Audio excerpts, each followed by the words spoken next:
Yes. Hi guys, good morning. Welcome back to my channel, Simply CM. At right now, my God, tingnan nyo naman. Nasa farm tayo guys. And nilabhan ko to 2 days ago. And yeah, it's so nice na ano na siya. It dried up na. Tapos ngayon, naglaba ako ng konting damit ko dyan. And then I still got a lot of damit na kailangan ko talagang labhan. Pero mamaya na konti guys kasi parang nakakapagod. Anyway, at least ito, okay na siya. And then, yeah, we're gonna be starting our day na.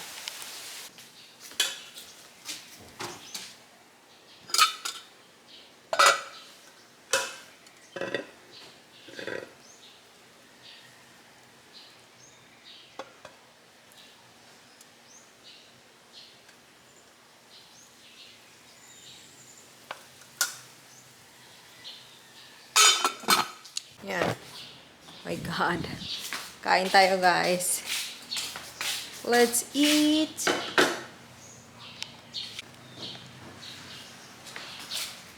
Okay. It's just going to be a quick, ang tawag nito? Snacks, char. Ano, maliit lang yung kakainin ko now. It's because me and Martin is gonna go out later also. Tapos, kakain siya. O sasabayan ko din siya. Pero, yung gutom ko, hindi ko na maano. So, yung pagkain guys is this one. Very smart. Nilagyan ng parang tubig para yung mga ants ba hindi makapasok. So, yon. Wait lang.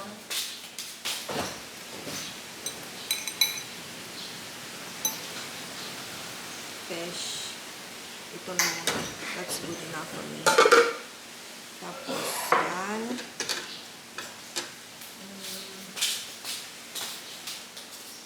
May pasuka tayo guys. Suka. Lagyan niyan dyan. Good enough. And then,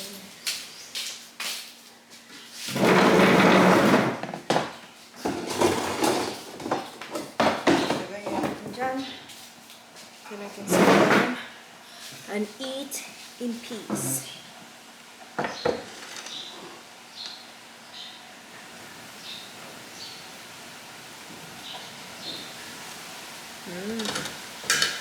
Sarap. Kamayin na natin ah.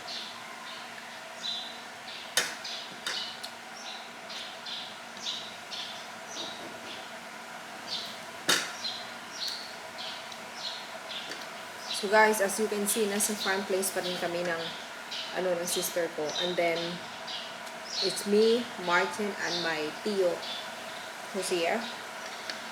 Pero, baka tomorrow or the next day ay ang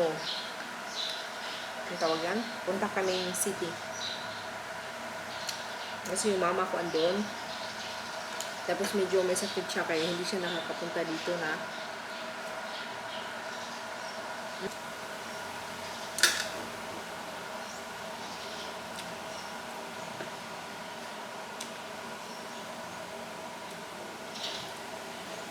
Sarap.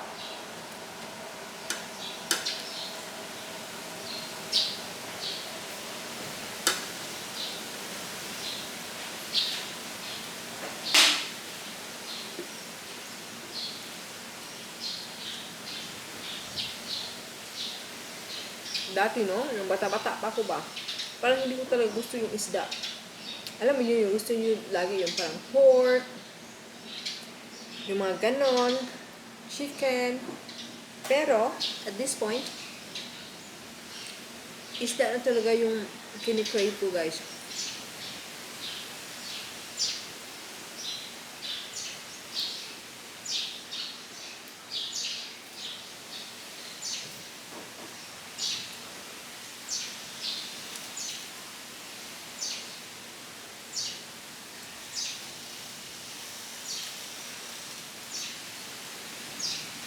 Sarap na isda na to ah. Ano siya, hindi ko alam ano pangalan pero it's 240 a kilo. Okay na din.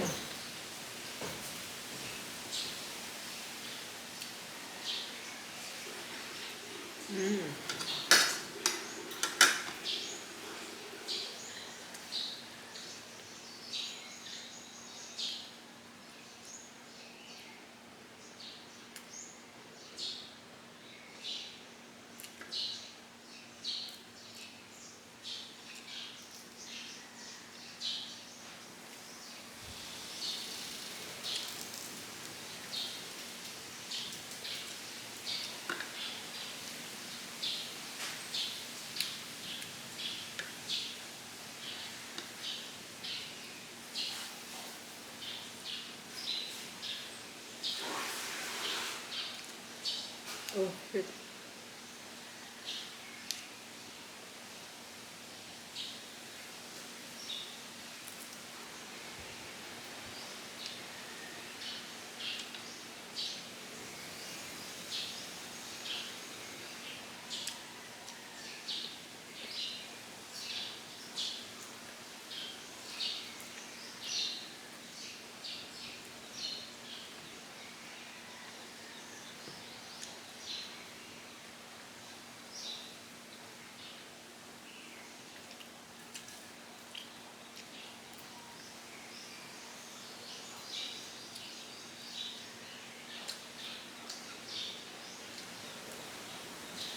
What's going on? What? What? I mean, if you could make me a very quick warm coffee, that would be super nice. We also need to buy vinegar today. You already used all that vinegar? Uh-huh. So I think this time we're gonna buy a big one.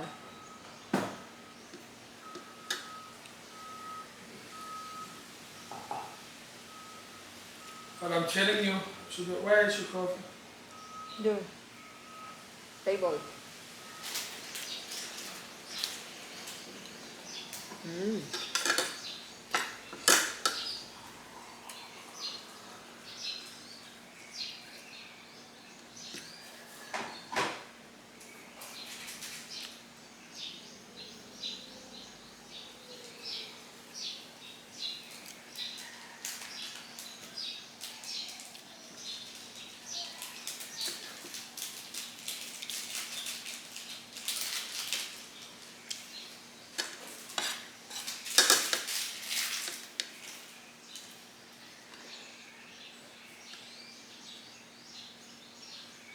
Got something to swirl it?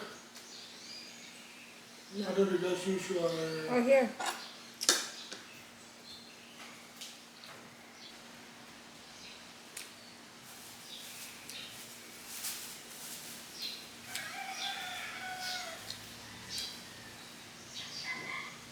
You used a lot of water, huh? I'll go into the other drum. I don't want to... Just use the other drum.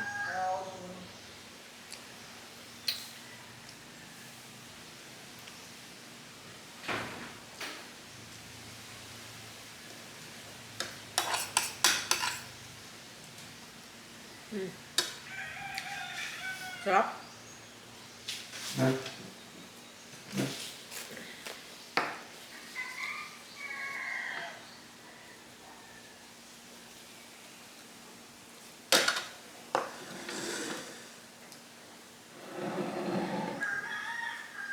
Coffee na tayo.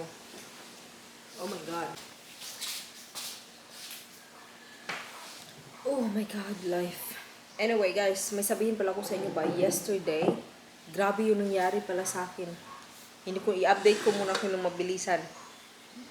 Okay, kapo, naligo ako guys, and, so hindi yan yung story. Okay, I was in the shower.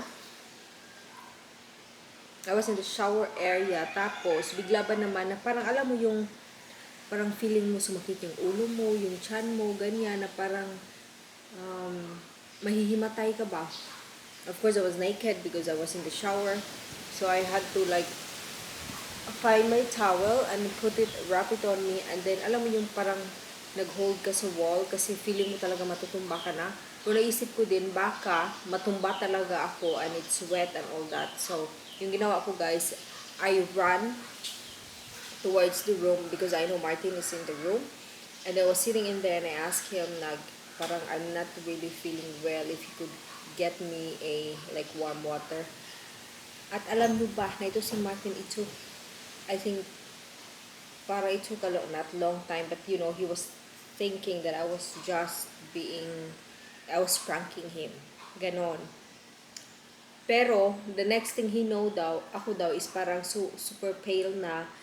Tapos, yung ginawa niya is, he ran outside, took a warm water for me because that was what I was asking. And then, he said, I don't know if it's true, but I was apparently shaking. Like, you know, and my eyes is like white. And yeah, and he got so scared kasi andito kami guys, and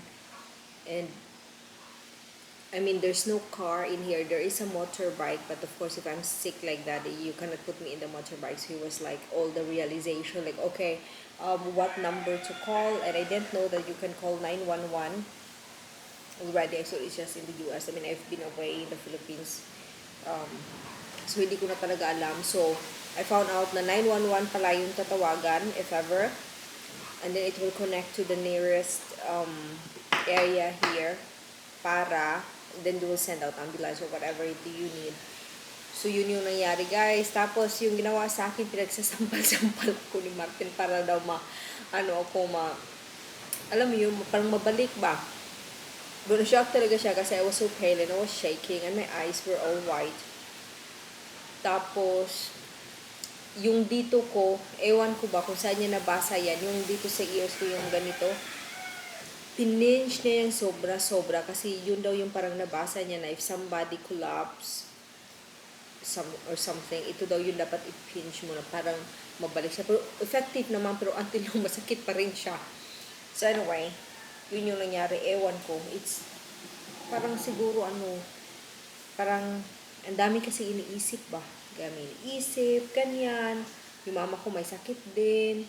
Tapos yung workplace ko parang it's nice to be back pero iba-iba na yung marami ng mga new workmates, new ng manager, ganyan. So parang ang dami ko iniisip. Anyway, so yun, at least na-survive ko siya guys. Buhay pa naman ako kahit pa paano. Pero yun nga, sabi niya na parang when we get back to Denmark, na parang it's important na to have myself checked kasi hindi normal na I was shaking. Baka daw may ibang sakit ganyan. I hope not. Anyway, right now, I'm enjoying my coffee. It is my favorite coffee dito sa Pilipinas. I know it's not the healthiest coffee kasi nga may madaming sugar siya. Pero, I like it. And when I like it, I will drink it. Ganon. So, I'm just waiting for Martin to be done showering and be ready. Kasi alis kami, madami kaming bibilhin today, guys. Yeah, like, ewan ko ba? Naano ako sa daming bibilhin, tapos paano ko i-carry siya kasi motorbike lang, ganyan. Pero, we'll manage. Anyway, yon. And hindi pa rin ako makadecide if we're gonna go back to the city tomorrow or the next day na. Ewan ko, kailan kami uwi din, kailan kami babalik din dito. So much things. My God, init. And then yung buhok ko pa. Hoy! Yung kamay ko pa na katatouch ko lang ng isda tapos ginaganyan ko sa buhok ko. Whatever. Ganon.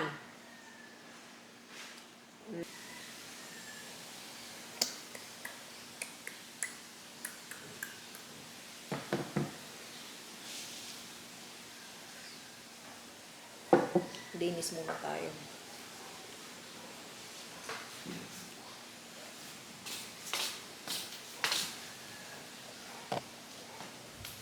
Guys, mag-ano muna tayo, mag-wash na muna tayo before ko mainom yung kape kasi ang ano niya, super hot pa niya. Hi, so guys, kape-kape tayo. My God. Walay sudlaya. Kape tayo and then lipat tayo ng lugar. Kasi mas dito, mas hayahay ba? Oh my God.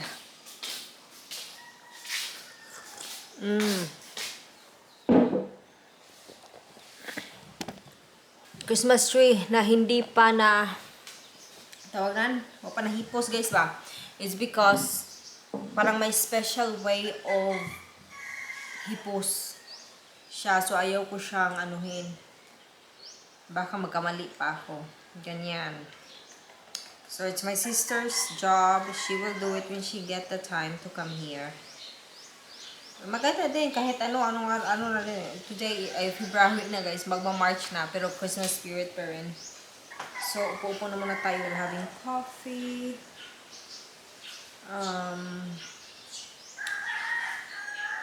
Yeah.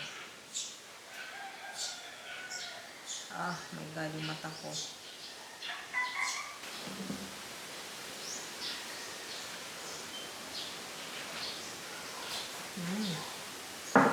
Sarap.